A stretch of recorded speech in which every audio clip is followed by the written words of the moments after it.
Hey YouTube, how's it going? Kevin Cleary here with a knife video for you. Today I want to have a little bit of a discussion with you, and I want to talk about, some of the older, more established knife companies versus some of the newer guys, and do a sort of a compare and contrast and really ask the question, do these companies need to innovate? Do they need to make vast sweeping changes to keep up with the Olamics of the world and the zero tolerances of the world? Or are they kind of good right where they are? And I've got some other, here's a Koenig Arius that kind of represents the same thing. This is a high-end production knife now, and these are both, these are actually fairly recent, but these companies have certainly been around much longer than some of the examples I've been showing you here for the last couple of minutes. Now, let me tell you, something happened to me recently. I was on a job site doing a little bit of just some cleanup work, and there was a guy there doing some painting, and he had a playlist on his iPod that was all 90s kind of grunge rock. All right. And let me tell you, it was awesome. Okay. That's right when I grew up, and there were all these songs and all these bands, Silverchair and Nirvana and Pearl Jam and Alice in Chains. And tons of just great music. Even the one-hit wonders, I absolutely enjoyed the whole afternoon just listening to these songs from my youth. Okay. Now, that tells me that nostalgia is strong and it's a powerful feeling. And certainly when I look at these two knives, I get that same kind of feeling from back when I first started doing this, how I dreamed of owning a knife like one of these, and just how cool it is that I have one and that I can kind of look at it and I can compare it to other knives and I can carry it and use it. And I do. Okay. And I get a ton of joy out of these two knives, and it's just a lot of fun. Now, having made that point, I want to ask the question, are these knives can they hang with the new stuff, right? Are they still holding their own in terms of the market that exists? Are they still holding their own in terms of, sales? I kind of suspect that they are. They don't seem to be struggling in any way, and you certainly don't see here any challenges. By the way, I may do a full comparison on these two knives. I've had a couple of you ask me about that. But when you look at these two, there are some things that maybe some people would wish they did a little differently. Should the XM18 be a little more like the 0562? Well, I don't know.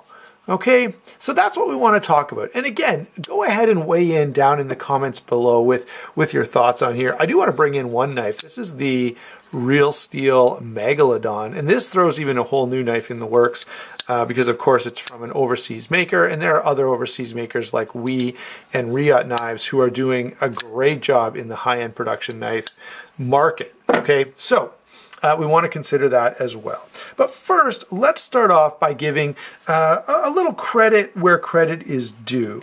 All right.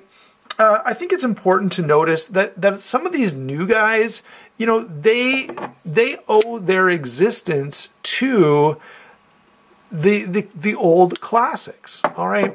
What we learned from Chris Reeve knives and Hinderer knives and even Strider to a certain extent is that there's a market. There are people out there who will buy something that's exceptionally well made. If you go above and beyond the call of duty, that is, you don't just make a knife that will function, but you make a knife that is nearly flawless, where every detail has been attended to.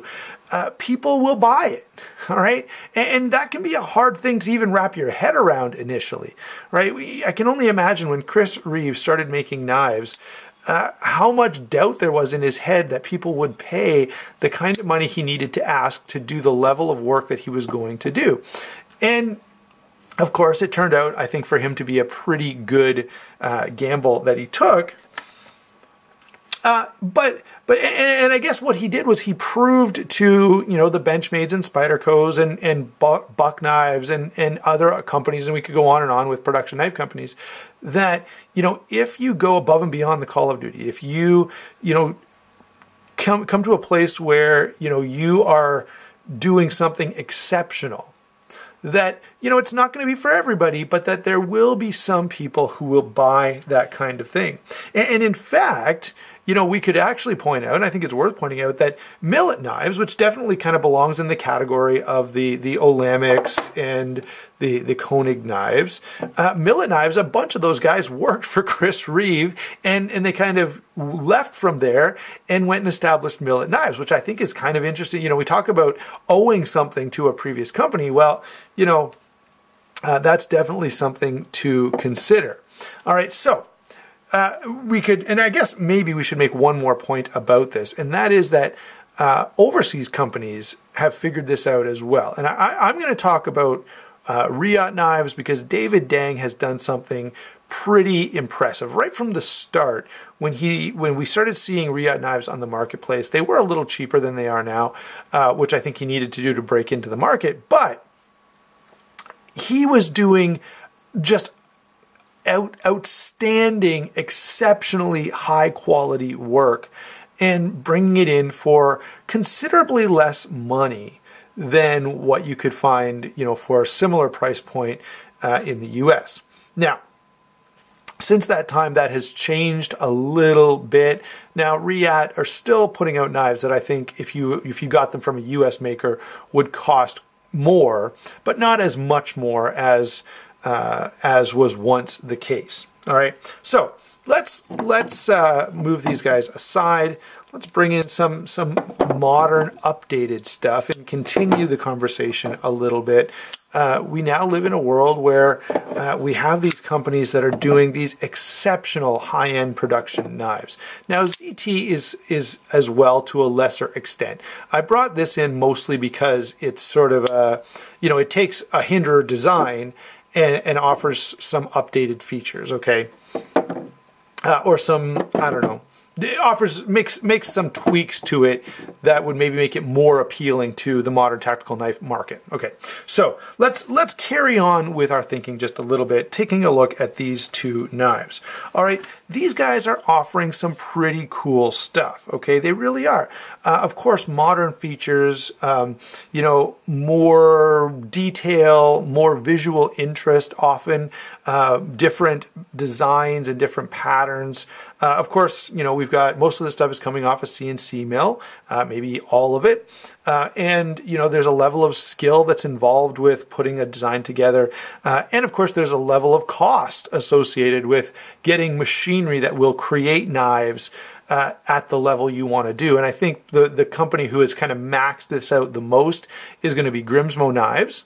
All right, and I think Grimsmo Knives is doing a good job, but there's still, I think, a question there. Like, essentially, they're making mid-tech knives, but you're paying a huge amount of money for them. I guess even that's not even fair. They're not mid-tech knives; they're production knives. Okay, they're regular production knives that cost $1,000.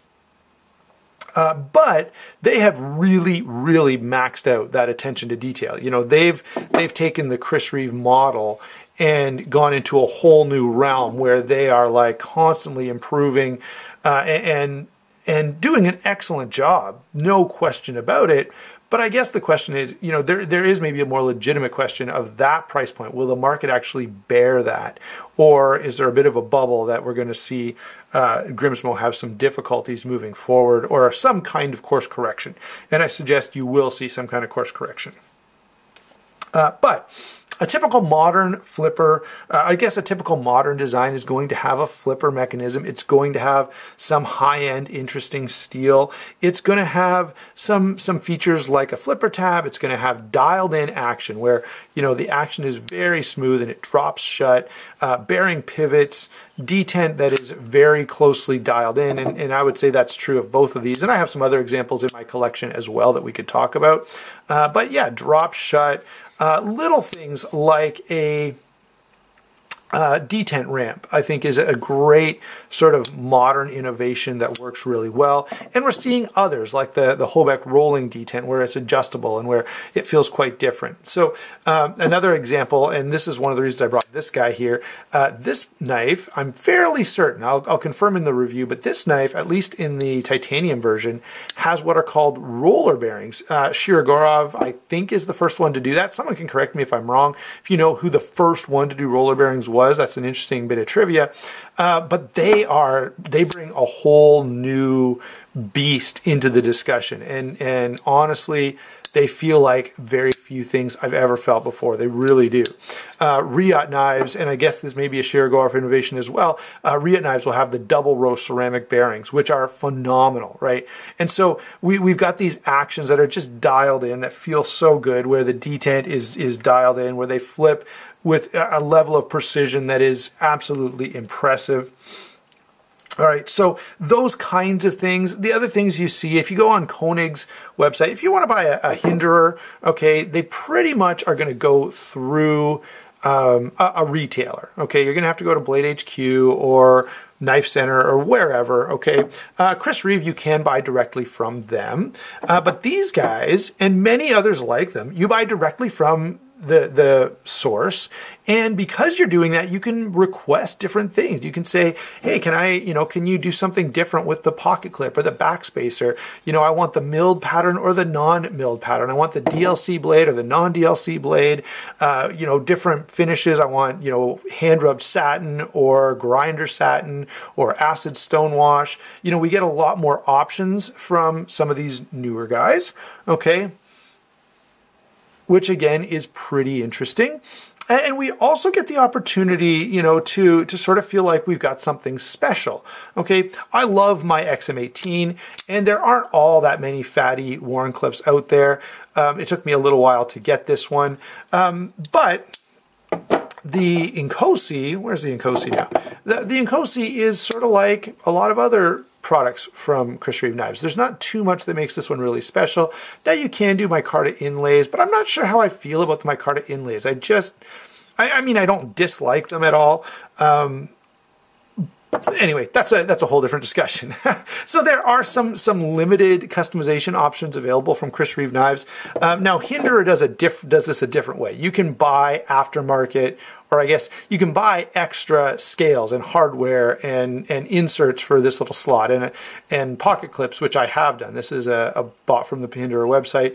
The backspacer, I mean the standoffs here, are from Hinderer's website as well. But you can do a lot of your modifications, on the front end. And when I bought this Olamic, I emailed Eugene. We went back and forth on what I wanted. I gave him some pictures of knives that had sort of that burnt pattern on them, and he kind of took a look and then gave me some suggestions back. And so it's kind of an interesting process, and it makes a knife uniquely yours. Now, if you look at Nick Shabazz's swish, he's got a whole Egyptian motif going on there, which again is pretty cool. And very unique. And you don't see as much of that from some of the older, more established companies. All right, so the next question I have for you. Now first, I would love to know in the comments, which do you prefer? All right, because the one thing that I have to say is that all of these knives function really well as cutting tools. Okay, they do. And so if all you want is a knife that cuts well, then really all of these options are going to be fine. All right. It's really the other things, the lock bar inserts and the bearing pivots and the detent being a certain way, and the flipper mechanism or no flipper, like those are kind of details that are not central to the function of a knife. All right. And maybe that's, I mean, people have been cutting with sharpened metal for thousands of years.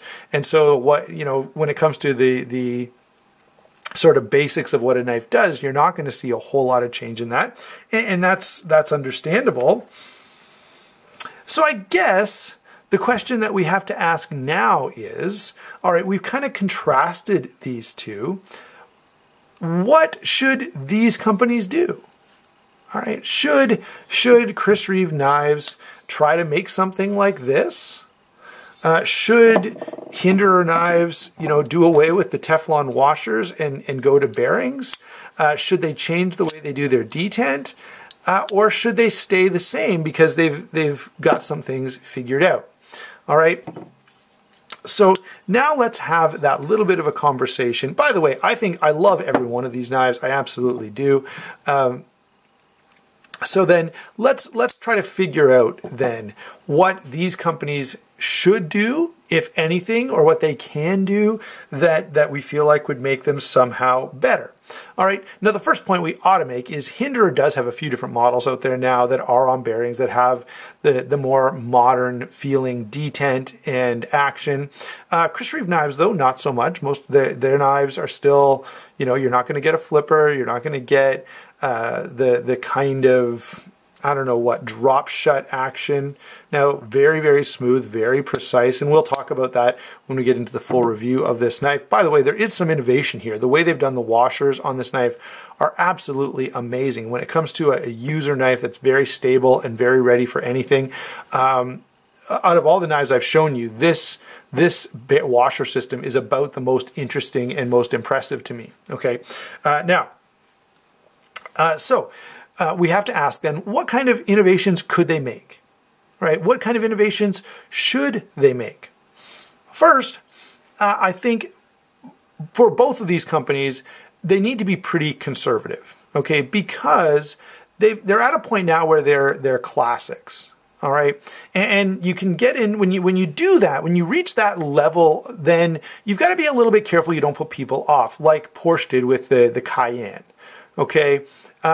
A Porsche, when we think of a Porsche, we have a particular idea in mind of what that is. All right. And people looked at the Porsche Cayenne and said, that's not it. All right. Now, I think it would be very dangerous. Hinderer, even, yeah, for both of these companies, if they went too far in a particular direction, and in some of the models that Hinderer has out right now, I kind of feel like they've already gone to that length. You know, some people are going to look at it and go, yeah, that's not a Hinderer. All right. And even more so, Chris Reeve fans are going to look at something that they don't feel like has the heart of a Chris Reeve knife and reject it. Okay. And so both of these companies have got to be very careful with how they proceed. Okay. Can they make changes, and should they make changes? Sure. But they need to be careful, thoughtful, meaningful changes that don't lose the heart, that don't lose the soul of what these knives really are. And so let's get a little bit specific. Could Hinderer improve their action a little bit?